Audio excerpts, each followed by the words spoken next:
Praise the Lord, hallelujah, जय मसीह की। आज के लिए बाइबल का वचन प्रेरितों के काम 17 उसका 27 अध्याय, जिसमें लिखा है, वह हमसे किसी से दूर नहीं, वह हम में से किसी से दूर नहीं।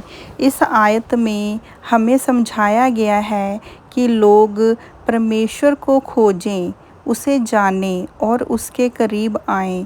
यह आयत यह कहती है कि लोग परमेश्वर को खोजने का प्रयास करें ताकि वह उसे पा सकें। हालांकि यह भी कहा गया है कि परमेश्वर हमसे दूर नहीं है, बल्कि वह हर व्यक्ति के बहुत ही करीब हैं। यह आयत यह समझाने की कोशिश करती है कि प्रभु कोई दूर और पहुंच से बाहर की शक्ति नहीं है, बल्कि किसी भी इंसान से बहुत दूर नहीं है, बल्कि वह हमारे बहुत ही निकट है। हमें केवल उसे खोजने की ज़रूरत है।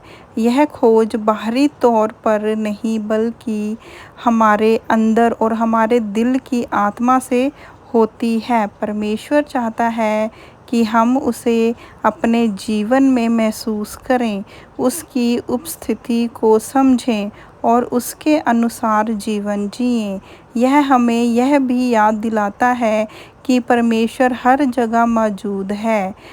वह हमारे आसपास है और हमें बस उसे पहचानने की ज़रूरत है।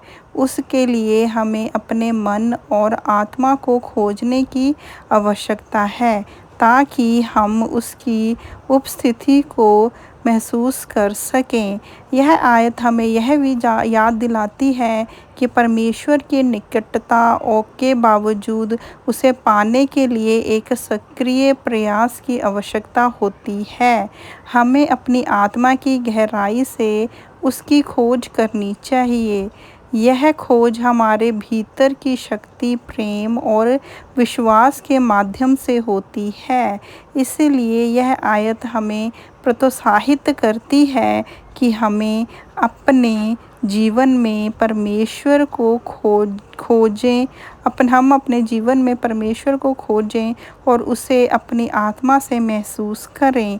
वह हमारे दिल में है, हमारे जीवन में है, और हमें केवल अपनी आत्मा की आँखों से उसे देखने की ज़रूरत है। जब हम उसे खोजते हैं तो पाते हैं कि हमें एक आंतरिक शक्ति, संतोष और आनंद मिलता है, जो केवल परमेश्वर से ही मिलता है। परमेश्वर की उपस्थिति को हमें समझना चाहिए। हमें परमेश्वर की उपस्थिति हर जगह पे मौजूद होती है। वह हमारे आसपास है और हमें बस उसे पहचानने की ज़रूरत है, उसे समझने की ज़रूरत है। उसके लिए हमें अपने मन और अपनी आत्मा को खोलने की आवश्यकता है, ताकि उसकी उपस्थिति को हम महसूस कर सकें। उसे पाने के लिए एक सक्रिय प्रयास की आवश्यकता है। हमें अपनी आत्मा की गहराई से प्रभु यीशु की खोज करनी चाहिए। प्रभु यीशु को पाने के लिए प्रभु यीशु मसीह की स्तुति, प्रभु यीशु मसीह की प्रार्थना, प्रभु यीशु मसीह की स्तुति, प्रभु यीशु मसीह की प्रार्थना करनी चाहिए। प्रभु यीशु मसीह के नाम से इस वचन को मांगते हैं, आमीन। प्रभु यीशु मसीह की स्तुति हो, जय मसीह की। प्रेरितों के काम 17 उसका 27 अध्याय।